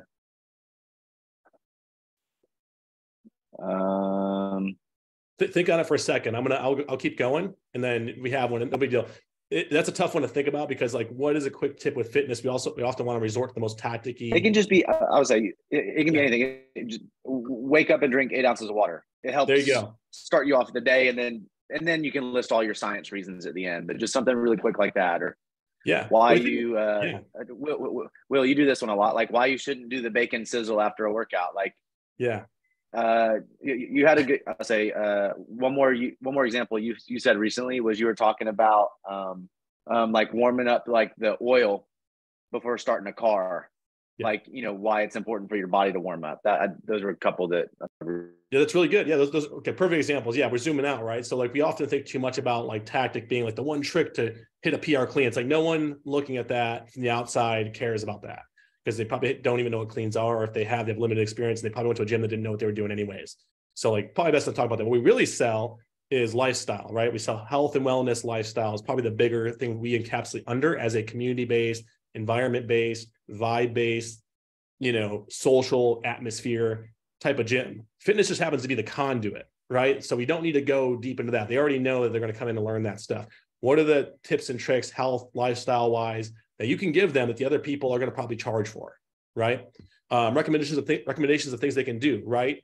Little 3-step. And again, don't withhold this stuff. Just put it in the post. Just put the 3-step guide in the post. Just give it away. And at the bottom, just do like I do and be like, onward and upward, Coach Will. If you guys notice, I do that. I always sign off the bottom of every post just to say, go get it, right? Like, just like that. Show results, right? Show results that are relative to people, right? Like, find people that are like your avatar, similar or different types of avatars you serve, and show their results. That can be using the 1-minute testimonial script or 3-minute testimonial script we have in the training. We did that at our live event. Everybody at the live event, we basically, I paid JP $20 per testimonial. I said, go get testimonials, JP. And he got everybody in the room, 60 people, to do testimonials in the 2 days that we were there. And they all took 3 minutes each. And now I have 60 testimonials that we're going to rinse and reuse and recycle. You guys have people coming in your gym every day. How many of you guys have asked them to come sit down with you and take 3 minutes and read the testimonial script? It's super simple. And you're going to be like, well, I don't know there's testimonial script in there. Have you looked? Go look. It's in there. There's content in there. Okay. Inspire. So do the, Monday motivation post and use, someone as inspiration or something as inspiration, those types of things. The truth behind a common myth. That's a really powerful one. I use the heck out of this personally. I'm very contrarian in my nature. A lot of people pick that up about me. So like what comes off very natural for me is very much like throwing stones at stuff, throwing stones at common beliefs, breaking beliefs, just stirring the shit out of the pot. Like that's what Will likes to do. And people love it. People really like that contrarian, type of message, right? Of like, everybody believes this. I'm going to tell you why that's dog shit. And like, obviously don't swear because you won't get any, you won't get any viewership if you swear on it, right? Don't say the C word from a couple of years ago, and then don't swear. Those are the 2 rules. And don't show any people being naked either. Otherwise your stuff will get out there no matter how prolific you are. Okay, so that's 50% of your stuff, guys, half your post, right? And then 30% of your post is nurture, which is designed to move them further down the sales funnel, right? So this is answering FAQs, commonly asked questions, list them out. So a common question we get here at 3 Peaks CrossFit is blah, right? And then you do that one this week, and then you do that one again next week, and do that one again next week. But you can also address common objections. Like if you want to make it easier to sell something, pre-close the objection before they even come in the door, right? If you need a cheat sheet, at the bottom of all your guys' websites is an FAQ section that we built. It's got the 8 most common objections we know gyms get, and it's there because someone gets to the bottom of your website and they still have not clicked the get started button. Those are there to overcome anything keeping them from taking the next step, right? We put that there because it's like, what else could they be thinking about? Let's just brain dump that right here, right? You can use that as a cheat sheet. You can literally take a video of yourself reading the answer, the question, the answer there. Comparison, right? Like you guys probably aren't super comfortable doing this, but compare yourself against the competition. Why we're better than X. Why, and maybe not better, but I would say different. That's what I would say is probably a better way to frame that up. Is like trade the word out anywhere you're going to use the word better in your content or best with different and new, right? People love different and new. That is sexy. That makes people pay attention. The brain is like a dopamine machine. That's the hardest hitting chemical. And we see different and new. We're like, oh crap, I'm paying attention. But if I hear better or best, I'm kind of like, meh. Like improvement offers kind of suck. Like no one really wants to make a move for an improvement offer, right? No one really wants to work their ass off to go from like Toyota Camry base model, like Toyota Camry mid-range. Like we want to go from Toyota Camry to like Lexus GS. That's what we want. We're like, that's making a move, right? That's new and sexy and different, right? That's what we want. Okay. And then behind the scenes and demonstration, very, very important there. That should be included in that 30%. So like Mike Wilson crushed it yesterday. After we got off the mastermind call, he actually shared it with the mastermind group, which is a separate group from this group, his video that he posts. And if you guys want to go cheat a little bit, go look at what he did. He literally filmed his coach, like doing the beginning of the class, like showing what the start of a class is like. And it was, first off, that his coach, fantastic. She's a killer. She's going to get job offers soon, I'm guessing. Mike's like, damn it, don't do it. So I hope he pays her. I hope he pays her well. He obviously does, because she cares. She seems like she cares a lot, and she is bought in. But it is like, better than what I've seen the level one, what do they call them? The level one instructors do in regards to like demonstration. It was really good. And it was like how she related with the new people and made it so like, it was literally just setting up for the push-up. And it was like everybody setting up for the push-up was like she made them all work because it was like, this cannot be good enough. Right. But it was also relatable. And it wasn't just like sticking on the push-up, stick on the push-up. It was, I was hooked on those. This is really good. I would love to do this class. This is fantastic. I know where I'm dropping in next time I'm in Hazlet, Texas, or anywhere on the Fort Worth side of Dallas. Yeah. So like, that's, amazing stuff. And then conversion, 20% of your posts should be calls to action. So that's 1 out of 5, right? So calls to action means you do testimonial, case study, which we also included up above, but like maybe in that case study testimonial, you're including the call to action at the end, right? You're looping that in. It might be a direct offer. It might just be a direct ask, right? Like me, I actually probably do like 5% call to action myself. And that makes it so when I do call to action, it's far more deliberate. The more value you give, the more nurture and attraction posts you do in ratio to your call to action posts, the harder you can ask and the more effective it is. And the more shameless you can be about it. Like I'm literally like shameless when I ask for business. I'm just like, yep, you guys get enough free shit from me all the time that other guys are trying to withhold from you that like, I'm just going to ask for your business. And if you don't want it, then that's cool because there's plenty of people who do. And, we rather have the time to serve those people well, right? So again, don't be that direct if you haven't built the equity with the people. It's all about relationship equity, right? Like that's a very, very important thing to think about here is like, much like you have equity in your house, right? You buy your house at the right time in the market, bottom of the market, you buy it for 300K because you took the risk when no one else wanted to buy and the market was down, you get to make all the money when the house value goes up to $1 million, right? Relationship equity is very similar in a sense that like, this first person meets you, it's like, okay, we're just like, they're here. I got them cheap. And now I need to build value and reciprocity with that person. And like, it works the other way where like, they feel like they owe you money. They feel like they owe you something because we've given so much and we've built our brand. And it's like, who else would they rather work with in the brand that's made that contribution to them. Right. So that's big. And then you make your call to action. Right. And then it could just be like the next step. You could just be like, that's another way of doing it is just telling them what the next step is if they're interested in getting started at your gym. That's a really subtle way to make a call to action. Is like, hey, some of you guys have asked, what do I need to do to get started at, Next Level Performance Center?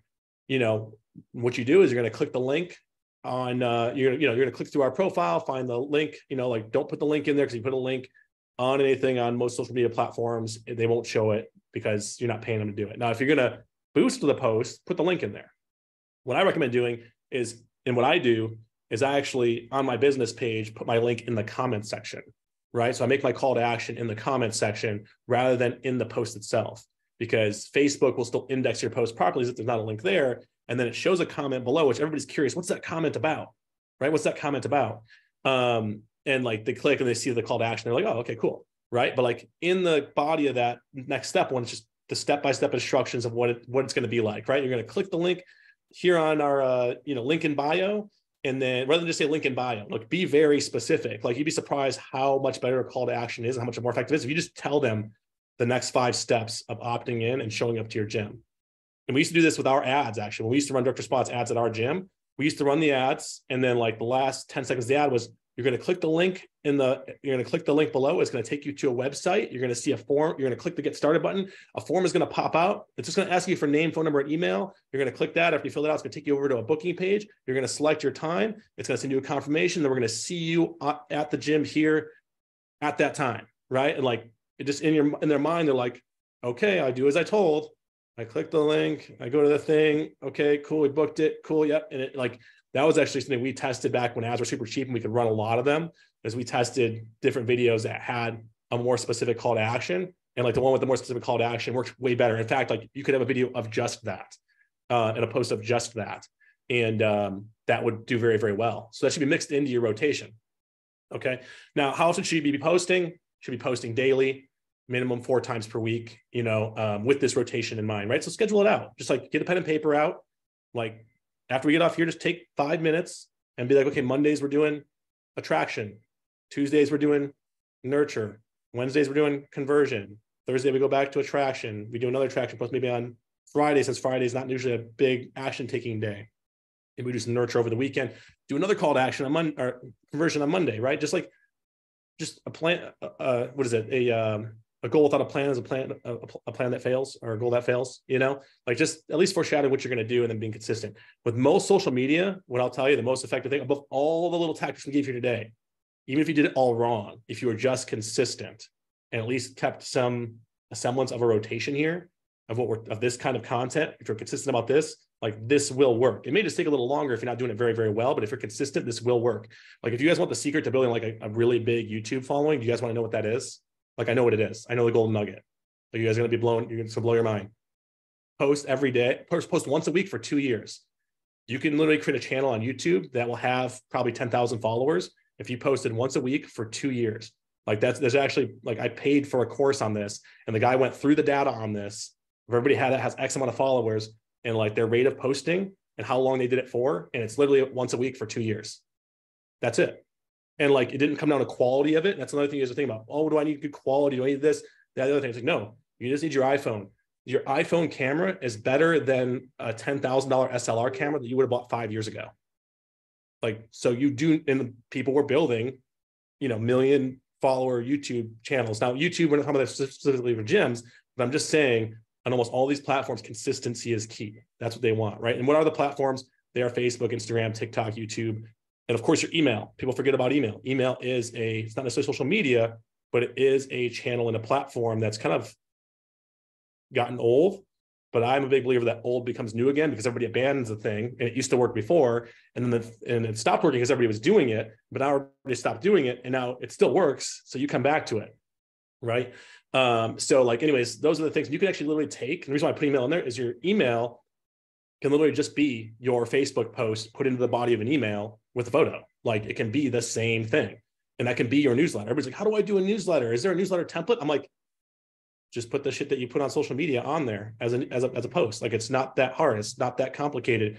I know we all read really fancy looking emails and we think that that's what's needed, but I can tell you like that you have permission to post and it be ugly and if you're worried about that, just know this, that at the beginning, usually less people are watching when it's ugly and you get better as you go. You start to raise your own standard as you go. And as you go, people start to watch more. So the cool thing is the number of people that are watching early is probably equivalent to the level of quality of content you're putting out, and both level up. What's great about it is early adopters, people that are adopting your service early, generally like want the most rugged, stripped down version of something. Think about it, like the original CrossFit, like CrossFit as an example, the original CrossFit early adopters were like, they were anti-brand. They were like, they hated Reebok. They were like, Reebok, fuck Reebok. They were like, we're working out in board shorts and Vans, and like we don't wear clothes. Like that was like the original CrossFit early adopter. They wanted the most stripped down, rugged version of the thing. It wasn't this refined, buy CrossFit affiliate programming and wear Reeboks or Nobles. It wasn't like all this BS. It wasn't all about brand. It wasn't about other brands yet. It was just about their brand and the most simplest version of it.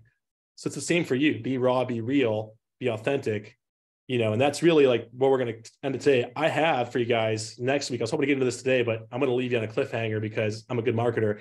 And next week, you're going to be back here because we're going to go into how to build what I call a super post. And we're also going to have Mike Wilson break down some, like he did in the live event, some of the existing profiles of some of you guys to show you what you guys can do better and, more or less give you guys some more information on the tactical side of this. So with that, let's do a little bit of Q&A here. I'm going to go to the chat and see what we got in there. If you guys have a question, type it in the chat and I'll just call you out if we need to open that up. So let's see here. One Mellow train 3 times a week to get results. Robert and Stephanie, man, these guys have crushed it. Another set of killers we have here on the content game is Robert and Stephanie. Is Stephanie, right? I don't know, I'm drawing a blank for some reason. I think I got that right, but they have got a YouTube channel that's crushing it. They do very well on social media, and just I follow them, and it's just they just post every day. And like sometimes it's more instructional, sometimes it's funny. Most of the time it's funny. And if you think about like the internet, really, the internet's like college. People go to the internet for two things: for information or education, or information or entertainment. Sorry, information or entertainment, right? One of those two things, right? You can call it edutainment, right? And I would say like they nail the edutainment side very, very well. They have a lot of like tongue-in-cheek humor that like BJJ people would know, but also people on the outside looking in would kind of like, they helps them get it, like the kind of, and because they're poking fun at themselves a little bit. which it doesn't really come off that way, but it's kind of like more or less shit DJJ people do is some of their content. It's kind of like, it makes it more lighthearted. It makes it more digestible. It makes it more approachable. And as a result, like they crush it. They do very, very well. And like, yeah, what did she say? They grew their YouTube in 4K subs in 6 months. And if you guys ever really, when some of you guys are interested in moving on from your brick and mortar one day and going fully digital and making their living, and which by the way, isn't the best way to go for everybody. It's much harder to make it in the digital world. It's much more work because a lot of people won't do this work. But if you're willing to do the work, the best way to do it is to build a huge audience. Me and Aaron were talking about this yesterday, and there's a guy that we've been following for a long time. His name is Alex Becker. He started like in the coaching space, online coaching space, 2015, which isn't even that long ago. And he was just selling how to do marketing stuff, like how to make money online as a marketer to mainly like 25-year-old guys that didn't want to go to get a job, like people fresh out of college. And, his whole thing was just trying to make his first $1 million doing that online. Right. And he just documented everything. He just shared everything. And then he did pretty well with that. And then he, right around 2018, created basically a marketing software company called Hyros. He's exited Hyros for $110 million. And then now and the funny thing is, if you follow his channel, like the guy has reinvented himself like 4 times. Like he is not ashamed to be like, I'm a different person now. This is a new version of me. This is what I'm talking about now. And like he went from like that original, like, trying to help 25-year-old guys like him pretty much make their first $1 million on the internet doing marketing stuff to, hey, you guys are all making some money now. Here's some software to sell you guys. So I'm gonna talk about software now. And then he got into crypto and started a crypto project that ended up doing like, I don't know, $50 million or something like that. And then, so he was talking about crypto. He was like the crypto guy for a while. And like his videos on crypto are hilarious. He called himself like the crypto fat advice guy. He literally just like he would just, what do they call it? Haze himself on the post. He would just grill himself on the post being that guy. And he just owned it. And then he, that stopped and he had no problem stopping talking about crypto. He didn't go hide from it. He was like, crypto's done. I'm moving on to the next thing. And then now he's back talking about like health and wellness stuff. And I'm like, I talked to Aaron about him yesterday. I'm like, what is this guy going to sell us now? Like, what is this? He does it the right way where like, you don't know what he's going to sell because like, he literally does not try to sell you anything. He literally just gives everything he knows about the particular topic for free, talks about his experience. And then like a year from now, he's got a huge audience around it. And he's like, oh, by the way, if you guys want to buy this thing, you guys can buy it. And then he sells millions of dollars of it. And it's like, and he's literally switching niches. Sure, he's got an audience that's going with him, but he's switching niches. So it's just as much almost starting over. Okay. So like, this should be a lot of motivation for you guys to get on this. And the focus today was mainly the why to do this stuff, because like, this is the future of your business. And like, sure, you like ads, you're running ads, they're running well for you. Keep doing them. They're a tool. We have the ads cohort, we have the ads training. Don't ignore that stuff. Use that stuff. But this is the thing that you have to stay consistent with and keep doing no matter what else you're doing. And if you can't handle that work, you have to ask yourself, this is what I want to be doing for a living? Because unless you want to keep having to recycle the same old stuff, which is going to burn you out, then like, more or less you got to get on this. You know what I mean? So anyways, any last minute questions before we cut it for today? Yeah. Who's got one? Someone got their hand up? Mike Wilson, did you have your hand up? No, that was me. I was just gonna say with the videos, the comical videos, honestly, for us, do the best. And I think too, like, I think it goes across the board, like CrossFit, jiu-jitsu, like people are intimidated. So doing those like more comical videos, I think it makes you more relatable.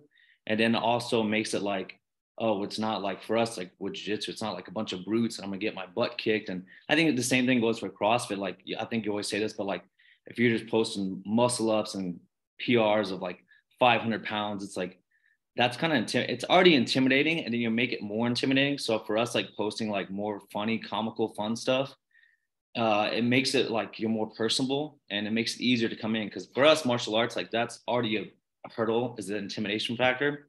Mm-hmm. Even for men, even more for women. And so I think like, obviously, like you said, having that variety, but like, I think the comical is good to throw it in there. And obviously with CrossFit, there's plenty of things you can make fun of and yourself, or make fun of like CrossFit, norms. And then like, but then for us too, we throw out like techniques, and we do serious stuff too. And we just do a mixture of, but like, I think you said, like for us, you can go on my YouTube. I have 100 free techniques You know, I think just giving that stuff away, and like you said, building that reciprocity, and also like giving that stuff out for free, it comes back to you. Like to me, that's, I love those leads when they come in and like, oh, I saw YouTube. I love the YouTube channel. I love the techniques, or I thought your videos were really funny, so I wanted to come in. And we've got like multiple of those. To me, like those are the most fun ones to get as far as the customers. 100%, man. Yeah, no, it's awesome. Like, you guys do a good job of like create, you know, like you said, bouncing back and forth between the value stuff and like giving away for free what other people will charge for. And then also the entertainment and like lighthearted humor. And it's almost like you said, like it's an inside joke, but at our own expense. So like it humanizes you, right? Versus like, I'm not gonna say who it is, but there's a gym owner in our own program who's been struggling for a while. And I'm not gonna say who it is, but like I was just looking at his social media the other day because I was like, I want to see what's going on with his stuff. And like, look at this stuff, and like it's all inside jokes that only the people in the gym would understand. Like every social media post is like this, and like they're having fun. It's like hard amongst them, but like it makes them look like a douche.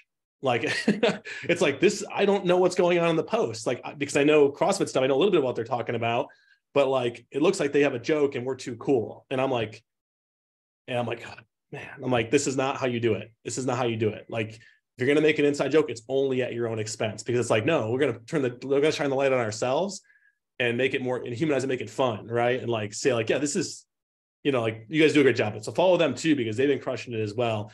Does anybody else have a social media profile where they're like really crushing this game on the social media sites? I think the best way to learn is to get permission from the other people that are doing it very, very well by, you know, what my favorite saying is like, what is it? Good artists borrow, great artists steal. And like when you steal, a good artist stealing well doesn't mean copying one person. It means looking at several different styles and trying different things in the spirit of what that person did to find your own unique voice. Right. So like I do that. Like I have certain people that I really look up to that when I consume their content, I'm like, man, that just hits the dopamine so hard.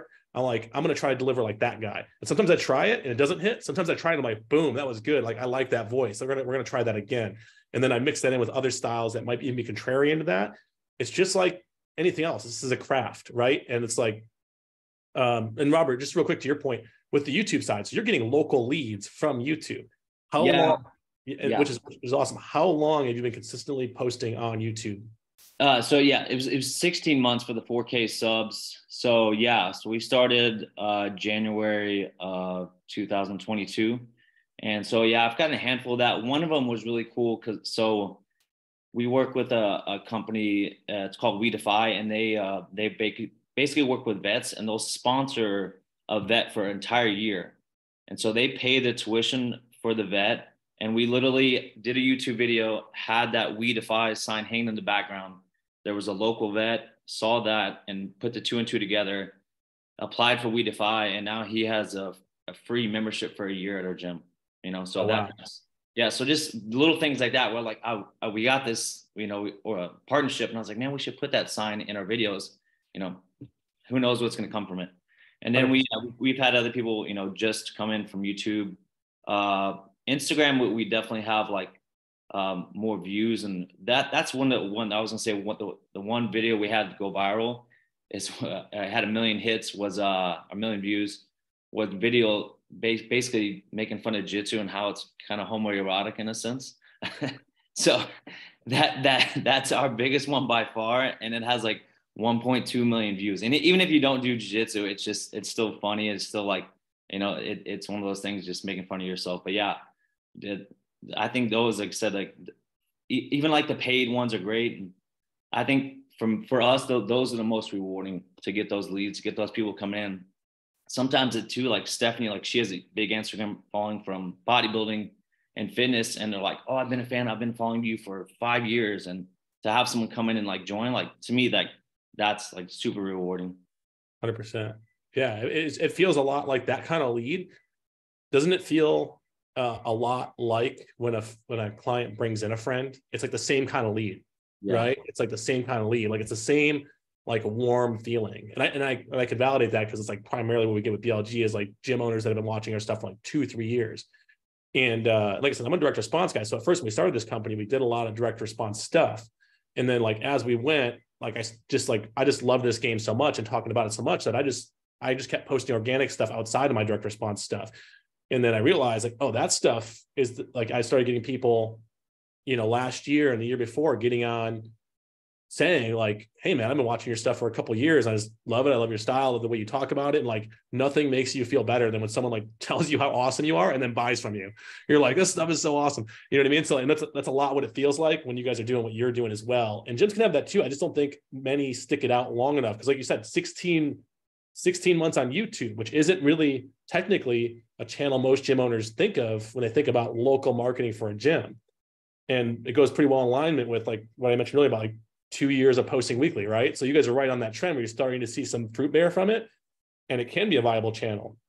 And I'd say that rule probably, it's probably even shorter timeframes for social media. Mike Wilson, and we'll close this out with this, guys. It's been a almost 2-hour long call, which thank you for sticking with it, by the way. The engagement on this call was super, super high, and the watch time on this call was super, super high with you guys. Normally we get people dropping off, at around the 10:30 hour for me, which was 45 minutes ago, but a lot of people are still here. So Mike Wilson, for you guys, I know when you started with us, you weren't necessarily doing a lot of this stuff. This was something you started after, at least like doing it as consistently and intently as you are now. How long for you guys did it take for this thing to really start bearing consistent fruit? Because I know it does for you guys now. Following and likes and some of that, like that started happening somewhat soon after we started, because like that's how the system's built. But in terms of like people coming in and being like, oh, you guys, I've seen you guys on Instagram, like that's taken longer. And so like we're about a year into like putting our head down about just this. And now it feels like once a week now somebody specifically mentions a post or something like that. It took us a while. Like it's a solid 6 months to a year before it starts paying fruit in terms of like actual ROI front end revenue. But like, I don't know. One of the phrases I told Jonathan, my business partner, when we got on with BLG, I was talking about Google, my business at the time, but I said, I don't think this gets us any new customers tomorrow. I said, but a year from now, I'm going to wish I had started doing this a year ago. And I think it's the same thing with social media. Like if you guys go optimize your Google business profile today, which you should if you haven't, you'll see a little spike in some viewership and stuff in the next couple of weeks and months. But like, if you could do that every single day or once a week or whatever, a year from now, you're going to be very thankful to yourself. And it's going to be something you wish you had started a whole year ago. So that's how I think of this is like May 9th, 2023, May 9th, 2024. What am I going to wish that I was posting today? There's a free social media post for you guys talking to people about their fitness, if you want to make that analogy too. But like, that's how I think of it. I'm like, what do I wish I was doing today consistently to set me up for social media, Google, whatever, next year on May 9th. It's kind of like there's a study, I forget which school put it on. It was Yale or Harvard, one of those, schools that has the ability to do these like 20-year, 30-year studies on people. There's a human behavior study. I think they started back in like the 80s or something like that. And like they took these young kids, some of you guys have probably heard of this study, but they took these young kids, 5-year-olds, I think they were. And it was the marshmallow test. It was like, they put a marshmallow in front of them and they said, you can have this one marshmallow now, or if you wait till tomorrow, you can have 2. And they ran the test multiple times over to try to get some variability, to get the idea of the variability on each kid, because not every kid would wait every time. Not every kid would take the marshmallow every time, but like, what was their propensity? Was it to take the marshmallow now, or was their propensity to wait a day for the marshmallow? And they charted this. They noted all these kids. There was like 100 kids. And then they tracked them throughout life, I think until they were like 30, like well into their career phase of their life, where they should have all played out by now based on their habits and behaviors. And they found that like the kids that were willing to wait a day for the marshmallow were like 3 times more successful, like considerably more successful people than the people that took the marshmallow right away. It wasn't necessarily like 100%, but it was like a heavy skew. It was like 90% of the kids that waited were on average like 3 times more successful than the kids that weren't able to wait on the marshmallow. So like, I think that, we are still grown. We're just grown kids. We are still like, what's driving us inside is still those same behaviors. So the cool thing is, as adults, though, we have a frontal lobe now that's developed. We can call awareness to that. And we could say, like Mike Wilson said, Mike Wilson, obviously is someone that has like, very intelligent guy. You're an engineer in your past life, right? So like for like a big company, not a company that hires chumps, a company that knows what they're doing. And you know, obviously he has this ability, like in very strong front lobe development, to be aware that like what I do today is going to pay off in a year. I know it's going to, so I'm just going to do the thing today. Or some people will not do the thing today because they're like, even though they know it's going to pay off, even though they know they're going to get 2 marshmallows tomorrow, they're like, I cannot delay gratification enough. So I'm just not going to delay gratification. I'm going to go do the quick fix things. Right. So that's my motivation for you guys today. This is my motivation post for you guys at the end there. I think we covered all of it. I think we did value. I think we did tips, recommendations. We did all the nurture. We did it all in one video here. You guys are already clients, so I don't have to do that, but just why it's called over delivering, as we call this. So yeah, guys, thanks for hanging around the call today. Next week, we are going to follow it up with the super post strategy, what I call the paid organic strategy. And then Mike Wilson's going to break down profiles for you guys. So next week, we're going to take everything we talked about here, and we're going to put it to work and have it create conversions and start this whole like flywheel spinning, because that's what this is a flywheel spinning. And you can use what I call this paid organic strategy as a way to put a little bit of money behind it to add fuel to the fire on these platforms to kind of accelerate it. So yeah. All right, guys, have an awesome week. Go out there, make your post this week, follow the recommendations here, because like before we can even use the stuff we're going to give you next week, that's why we do this. You have to start posting. You need really, really good content. So go out and do it. Have a good day, guys. See ya.